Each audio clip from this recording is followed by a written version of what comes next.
Bonjour à toutes et à tous. Je vais vous présenter rapidement une analyse financière de l'entreprise Marco Vasco, numéro 1 du voyage sur mesure 100% en ligne. Commençons par le besoin en fonds de roulement.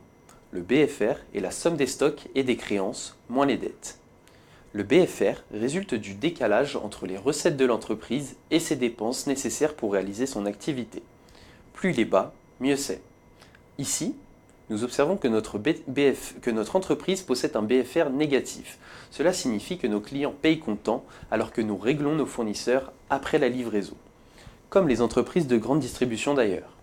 Notre activité dégage donc un flux de trésorerie positive. Cette tendance s'accroît d'année en année. En effet, nous observons que le BFR est de plus en plus faible avec moins 1325 en 2011 et moins 3949 en 2013. Venons-en ensuite à la capacité d'autofinancement. La capacité d'autofinancement est l'ensemble des ressources générées par l'entreprise dans le cadre de son activité. La CAF est utilisée pour financer l'activité. C'est le résultat du résultat net auquel on ajoute les dotations aux amortissements et provisions et auquel on déduit les reprises sur amortissement et provisions ainsi que les produits de cession.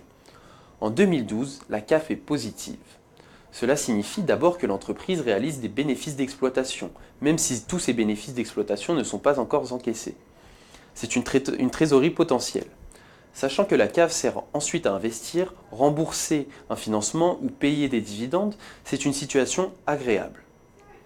Cependant, en 2013 et en 2011, la CAF est négative. Cela signifie que le bénéfice d'exploitation potentiel est négatif. L'entreprise n'a pas de trésorerie potentielle. La trésorerie est amenée à être diminuée, sauf produits exceptionnels. Une CAF négative ne donne pas accès à des possibilités d'investissement via emprunt bancaire. Dans ce cas, l'entreprise doit rendre la CAF positive. Enfin, je vais vous présenter 3 ratios qui, selon nous, justifient de la bonne santé et du potentiel de croissance de notre entreprise. Premièrement, le rendement des capitaux propres. C'est égal au résultat net divisé par les capitaux propres. Il permet de connaître le montant de bénéfice pour chaque euro investi.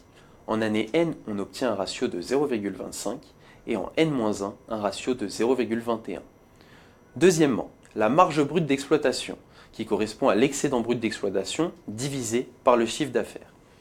La marge d'exploitation souligne l'excédent que génère réellement l'activité de l'entreprise, indépendamment du cycle financier et exceptionnel. Ce ratio est de 1% en année N et de 3% en année N-1. Cet indicateur du résultat économique de l'entreprise doit être suivi avec attention par tout chef d'entreprise. En effet, cette ressource de trésorerie potentielle peut être utilisée pour maintenir ou accroître la capacité de production, payer les frais financiers, l'impôt sur les résultats, les dividendes ou encore rembourser les emprunts antérieurs. Pour finir, le ratio d'autonomie financière. Ce ratio correspond aux capitaux propres divisés par les emprunts et dettes assimilés. Il mesure donc la marge de manœuvre d'une entreprise en matière de financement.